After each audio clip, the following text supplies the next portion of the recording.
Chers supporters du Standard de Liège, bienvenue sur la chaîne de Monsieur Fouras. Désolé pour le petit retard de la vidéo du match contre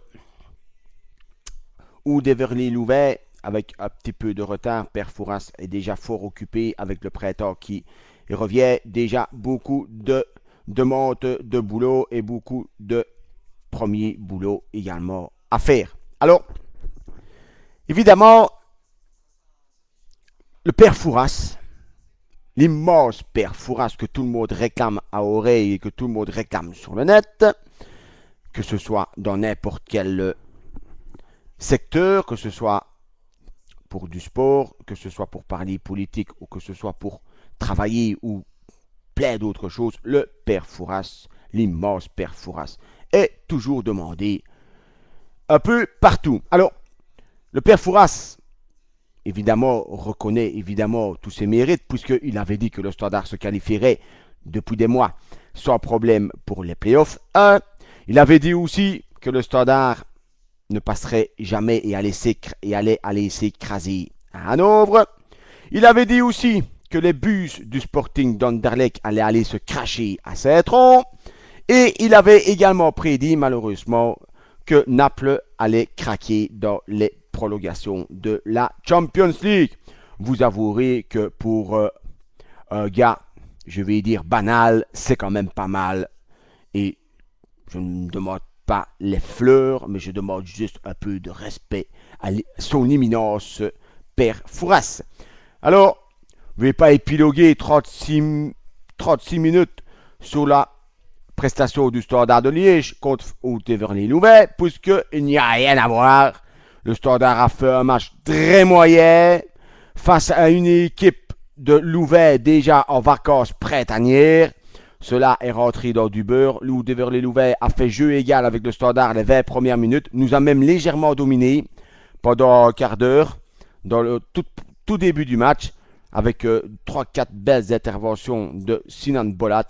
Et une fois le premier goal est inscrit à lamentablement, puisque j'appelle ça être lamentable, c'est lamentablement effondré face au Galactique liégeois. Alors, pas la peine, on a enfin vu que José Riga avait bougé un milieu récupérateur pour jouer avec le seul Bélocine en pare-choc de la défense. Ouf! Il a aussi vu que Canou était complètement à l'ouest, il l'a remplacé par Gershon. Ouf! Mais il a aussi joué avec trois avants, c'est-à-dire Chité, Syriac et Michi Boutsuaoui. Donc, tout ça, ok. Mais ce qui dérange encore le Père Fouras, c'est quand on vient dire à la RTBF, par exemple, que l'audace de José Riga a payé. Eh les gars, vous jouez chez vous. Vous jouez chez vous contre le 15e du championnat. Vous vous appelez Standard de Liège et on ose encore dire que José Riga a osé quelque chose. Ben, hein. Il a juste fait ce qu'il devait faire, c'est-à-dire mettre du poids offensif devant et remplacer Canou qui est complètement à l'ouest. Il a juste fait son boulot. Et les joueurs ont fait leur boulot. Ils ont rempli leur contrat et ont battu cette faible équipe en vacances de Louvet. Mais il n'y a aucun mérite. Hein? C'est juste normal qu'un club comme le Standard de Liège batte Louvet, Saint-Tron. C'est pas réalisé. Mais c'est pas normal. Ne pas battre Saint-Tron à domicile, ce n'est pas normal. Même en déplacement, c'est pas normal. Hein? Et quand vous perdez des points contre Mons chez vous, je ne nomme même pas citer le nom, c'est lamentable. Et quand vous perdez des points à la maison contre Louvet, c'est lamentable. Quand on s'appelle Standard, Anderlecht et Bruges, c'est lamentable. Il fallait, je dis bien, il fallait mettre du poids. José Riga l'a très bien fait. Il fallait remplacer Gershon. José Riga l'a très bien fait. Ok. Pour le reste, circuler, il n'y a rien à voir. Le Père Fouras a aussi vu qu'il y avait beaucoup de manquements dans cette équipe du Standard de Liège. On l'a encore rappelé hier à la tribune. Cette équipe manque de qualité. Qu'allons-nous offrir dans les playoffs? J'ai bien peur que ce ne soit le crash Aussi, bien entendu, à moins qu'on récupère tous nos blessés et qu'on essaye de constituer une ossature avec les 11 plus forts et que ça tienne 10 matchs. Parce que sur le banc, on n'a rien. Il ne faut même pas aller voir. Il n'y a rien. Il y a peut-être 2 joueurs sur tout le banc ou 3 qui ont peut-être le niveau pour être remplaçants. Il n'y a rien du tout. Donc, il faut jouer avec les 11 plus forts et essayer que ça tienne pendant 10 matchs et essayer d'aller chercher une 3e place. Alors, si on réalise ça, je pense que le Standard aura réussi sa saison avec, bien entendu, un superbe quart de finale de Coupe d'Europe où malheureusement le Standard s'est craché. Mais bon, n'est-ce pas aussi normal quand vous jouez, c'est le 7e de Bundesliga qui n'a jamais perdu un championnat sur son terrain face au ténor allemand. Nous autres, on ne sait pas aller gagner à Gand, on ne sait pas aller gagner à Anderlecht, on ne sait même pas aller gagner à Zult, alors ni à Courtrai. Bah, alors évidemment, on va se cracher ce 7e de la Bundesliga. Bah, moi, je trouve pas ça, je vais dire, surprenant, quoi. Hein. Tout compte fait, c'est la logique des choses. Hein. Qualité, qu'est-ce que j'ai dit dans mes vidéos? La qualité n'y est pas. Et puis c'est tout. Vous pouvez faire ce que vous voulez. C'est dommage. On peut en vouloir à qui? À Roland du Châtelet qui n'a pas voulu débourser cette saison aussi. Mais l'année prochaine, malheureusement, j'ai bien peur que ce soit encore du même topo. Et le père Fouras vous avait déjà dit, il y a 3-4 mois ici, que le Standard de l'année prochaine en qualité pure sera plus faible. Et oui, malheureusement, plus faible que cette saison aussi. Pourquoi? Parce que tous les ténors vont se barrer, tous les cadres de l'équipe vont se barrer. Chité, Bolat, bon, Canou, c'est un super défenseur quand il est bien. Et Syria, qui est peut-être Poco, ils vont tous se barrer. Et l'autre va aller chercher des joueurs au fin faute l'Islande et au fin faute la Suède. Des championnats qui ne représentent absolument rien en Europe. Et on va devoir faire une équipe et se tirer notre épingle du jeu avec ça. Si on le fait, bravo Duduche, continue, fille. Mais le père Fouras demande, et comme Saint Thomas, il ne le croit que ce qu'il voit. Alors, à bon entendeur, salut.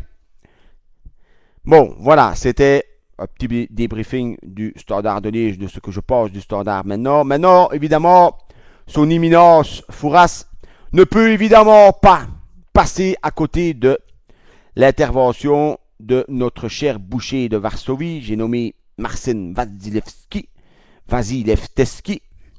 comme le diraient les sympathisants du Standard de Liège, Wasilewski. Alors, le père Fouras va être encore plus critique que Rodrigo Benkens hier. Benkens a parlé de « ça suffit ». Moi, je dirais encore pire, je dirais punition exemplaire pour montrer une fois qu'en Belgique, on n'est pas des nullards et aussi sanctionner des mauves. Parce que cette fois, comme dirait Bengen, ça suffit. Ce type est multi-récidiviste. On a fait une vidéo sur YouTube où on voit tous ses gestes. Mais il est complètement handicapé, ce gars-là. Hein. Il court les bras comme ça. Excusez-moi, mais il est handicapé, quoi. Hein. Excusez-moi. Mais, c'est pas possible, ce gars-là. Il a un grain dans le cerveau. Je crois qu'il serait meilleur en boxe qu'en football, d'ailleurs. Parce que en football, proprement dit, pour moi, c'est un joueur banal. Même un joueur tout à fait remplaçable quand il se sera enfin barré de ce championnat. Maintenant, bien entendu, provient d'Anderlecht, va encore être protégé par l'Union Mauve. Ça, on peut. Moi, je le vois 4 matchs de suspension, parce que bon, il serait quand même impensable qu'il ne soit pas, évidemment, sanctionné. Mais je le vois avec 4 matchs plus et 2 sursis, donc 2 matchs au grand maximum pour le père Fouras. Malheureusement, il mérite au moins 5 ou 6 matchs de suspension complète. Mais oui, mais voilà. C'est la Belgique, quoi. Hein. Et la Belgique, c'est la Belgique, quoi. Hein. est super protégé quand vous jouez à Anderlecht. Donc voilà, le père Fouras crée quand même 4 matchs avec 2 de sursis et ne fera que 2 matchs. Ce qui est encore plus pitoyable, c'est quand vous voyez le juge, l'arbitre qui dit « J'ai sifflé une faute, un tirage de maillot ». Hier, quand on a montré la face, on voit qu'il n'y a aucun joueur, il n'y a aucun contact. Quoi. Avant que Wasilewski vienne démolir la gueule de l'autre, il n'y a aucun contact. Quoi. La balle est à peine partie, il n'y a aucun contact. Tous les joueurs se regardent, il n'y a pas de contact. Je ne sais pas s'il y avait une faute, il n'y a pas de contact. Quoi. Il n'y a rien. Quoi. Enfin, à la place de dire je ne l'ai pas vu, hein, au lieu de s'enterrer dans des bazars, dans des trucs loufoques, comme j'ai vu un tirage de maillot, j'ai vu un hors-jeu ou j'ai vu un oiseau qui chiait sur la latte, ben, pour dire des bazars pareils, hein, il aurait mieux fait de dire je m'excuse, je n'ai pas vu le geste de Vasilevski. Mais maintenant, il est dans la merde, il est convoqué demain au parquet pour s'expliquer. Mais que va-t-il aller expliquer au parquet? Il va quand même pas aller dire qu'il avait un tirage de maillot. Il va se faire passer pour un branquignon. Là, déjà qu'on connaît absolument pas cet arbitre. Hein, il va dire, s'il dit ça, il va déjà être rétrogradé avant qu'il ne soit capable d'arbitrer un match de Jupiler Pro League de haut niveau. Alors, que va-t-il aller dire demain au CCA? Ça, je sais pas.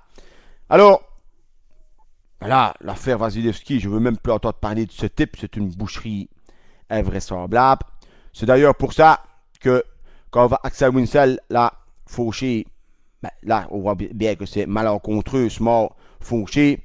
Là, j'ai dit, je ne pourrais pas plaire ce gars-là. Il en avait déjà démoli 10 avant. Donc, moi, Martin Vasilevski, je ne souhaite pas, évidemment, parce que Père Fouras est d'une correction exemplaire et est un gars, je vais dire, d'une sagesse exemplaire.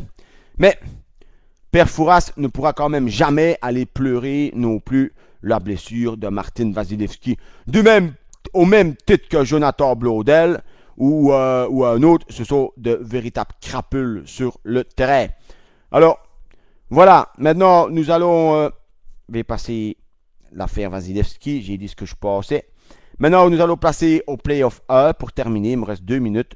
Ben, le Playoff 1, ben, ouais, si Anderlecht retrouve un peu son niveau, évidemment, il va être difficile à déloger. Ben, évidemment, s'il joue sur le niveau de Saint-Tron, je crois que le Père Fouras va quand même passer des playoffs agréables. Non pas en regardant l'équipe du Standard de Liège qui va encore m'énerver, mais surtout en voyant s'écraser lamentablement le Sporting d'Anderlecht. Ah oui, que ce serait bien de voir le FC Bruges ou la Gantoise venir souffler le titre tant attendu aux gentils supporters du Sporting d'Anderlecht. Ça, ce serait vraiment, comme on dit, la cerise sur le gâteau. Quelle joie de voir Roger Van den Stock, M. Collet et Herman Van Oosbeek dans les tribunes, si statiques comme des piquets. Quand je vois ces trois-là, je revois les trois du Bébé Show, quoi, au balcon. Là. Vraiment, ces trois petits vieux, là.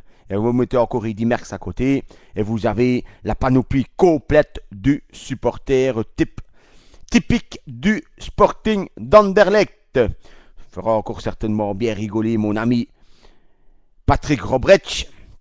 Mais Père Fouras est là aussi pour son côté humoristique, son côté taquineur et son côté des fois pervers dans les, je vais dire, dans les mécanismes d'un match ou dans les, je vais dire, les trucs précis du match. Et des fois, les analyses du Père Fouras sont souvent assez saignantes, assez dures, mais qu'est-ce qu'il a souvent raison, le Père Fouras. Voilà, demain, c'est Malin Standard, le Père Fouras fait l'impasse sur ce match, parce que aller jouer avec une demi-équipe à Malin, alors qu'on est déjà mauvais avec l'équipe A, Père Fouras ne croit pas à un bon match de football, donc Père Fouras a décidé de rester chez lui et de ne pas payer cher pour voir un non-match de football. Ce sera déjà bel et bien assez compliqué comme cela dans les playoffs. Mais nous, au moins, nous le savons et nous n'avons jamais brillé. Nous avons, du moins les gens un peu avec un petit peu d'esprit, n'ont jamais dit que le Standard allait être champion cette année-ci. Voilà, je vous souhaite à tous une excellente soirée. Mais malheureusement, pas trop de foot ce soir, quelques matchs quand même. Mais je vous souhaite à tous une excellente semaine. Demain, place au vélo. Vendredi, place au vélo. Place aussi au printemps qui pointe le bout de son nez. Tout va pour le mieux en entendant les playoffs. Ciao, ciao à tous et dans une dizaine de jours.